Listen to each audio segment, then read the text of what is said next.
এই খেলার মধ্যে হাফ প্যান্ট পরতে হবে হাত ছাড়া। আর এই খেলাটা ওরা দিয়েছে, দেখি শেষ পর্যন্ত কে হাফ প্যান্ট পরতে পারে নিজের হাত ব্যবহার ছাড়া। তো সম্পূর্ণ ভিডিওটা দেখেন, আর শেষে কে প্যান্ট পরতে পারে অবশ্যই বলে যাবেন। আমি ফিলিস্তিন যাওয়ার জন্য প্রস্তুত, খালি ভিসাটা রেডি করেন, ইনশাআল্লাহ যাব। পুরুষ মানুষ এভাবে কান্না করে না ভাই।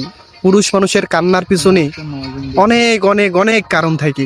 আর এই পুরুষ মানুষের চোখে এমনি এমনি কখনো পানি চলে আসে না, যার হারায় সে বুঝে। আর একটা পুরুষ মানুষের যদি কোনো কিছু হারায়, তখন সে কিভাবে কিভাবে নিজেরে ধরে রাখে ভাই। এই ভিডিওটা থেকে আমরা একটা জিনিসের শিক্ষা পাই, যদি আমরা সবাই একসাথে কাজ করি তাহলে কখনো আমরা হেরে যাব না, সবাই আমরা সফল হতে পারবো। তাই আমাদের সবার উচিত সবাই মিলেমিশে কাজ করা। স্বপ্ন পূরণের তীব্র ইচ্ছা নিয়ে দূর প্রবাসে পাড়ি দিতে হবে। আর শেষবার আমার মায় আমার মাথায় হাত বুলাই দিচ্ছে, আর এভাবে আমাকে সান্ত্বনা দিচ্ছে যে বাবা, তোর স্বপ্ন তুই পূরণ কর। এরা বোরকা পরে বোরকার অপমান করতেছে। এদেরকে বাংলা ভাষায় কি বলে জানেন? খান খান খান।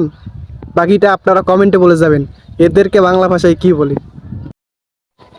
আহা বান্ধবী, কি ডান্স দিলি রে! সবাই তো ডান্স থেকে পাগল হইতেছে। কি একটা ডান্স, আরও আবার নাগিন।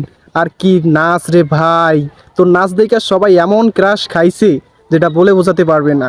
আর আমার বন্ধুগুলো তো একদম তোরে দেখে পাগল হয়ে গেছে, একদম পাগল বানাইলি একটা ডান্স দিয়ে। আহা, এইসব বড় যানবাহনগুলো একবার যদি কোনো দুর্ঘটনার মুখে পড়ে তাহলে অনেক মানুষের অনেক ক্ষয়ক্ষতি হয়ে থাকে। এজন্য ড্রাইভার ভাইদেরকে বলবো যে ভাইয়ারা, আপনারা একটু সাবধানে গাড়ি চলাচল করবেন। ধন্যবাদ। এইসব কি জানেন? এইসব হচ্ছে বৃষ্টির সাথে যে শিলাগুলো পড়েছে সেগুলো। দেখো কতগুলো জমাট বেঁধেছে। আল্লাহ আপনি সবাইকে হেফাজত করুন। সবগুলো কিছু ছোটোবেলায় কত কিছু করছি রে ভাই, এটা হচ্ছে আমাদের সোনালী অতীত। এই জীবনগুলো আর কখনো আমরা ফিরে পাবো না। এই বয়সটা আমরা অতিক্রম করে চলে এসেছি। দেখো এই ছেলেটা কি করতেছে, এটা আমরা কখনো, এই সময়টা কখনোই আমরা ফিরে পাবো না, কখনোই না। শহরের বাসা বাড়িগুলো তো যেমন সিসিটিভি থাকে, আর গ্রামের বাড়িতে হচ্ছে ওই যে বাড়ির কাকিরা চাচিরা যেগুলো আছে, এরা হচ্ছে বাড়ির পিছনে এভাবে লুকাই থাকে আর এভাবে দেখে। আর কী রকম খবর লাগবে সব কিছু খবর এদের কাছ থেকে আপনারা পাবেন। মসজিদে এরকম শয়তান প্রায় সময় দেখা যায়। আপনারা দেখবেন আপনাদের এলাকার মসজিদগুলোতে এরকম শয়তানের অভাব নেই ভাই। ভাই তোরা খাবার বানাবি ঠিক আছে, বাট খাবারগুলো এভাবে খাবি তারপর প্যাকেট করবি, এটা কোন ধরনের অসভ্যতামি? এই খাবারটা যদি তোমার বোনকে খাওয়ানো হয় বা কাউকে খাওয়ানো হয় তখন তোমার কীরকম লাগবে বলো তো? তাই খাবার বানাইবে ঠিক আছে, এরকম করার কোনো মানেই হয় না। এগুলা থেকে বিরত থাকো ভাই।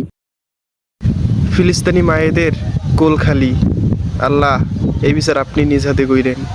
এদেরকে ছাড় দিয়েন না, এরা কত মায়ের কোল খালি করেছে। এই সব কিছু আপনি দেখতেছেন, সব কিছুরই বিচার কইরেন।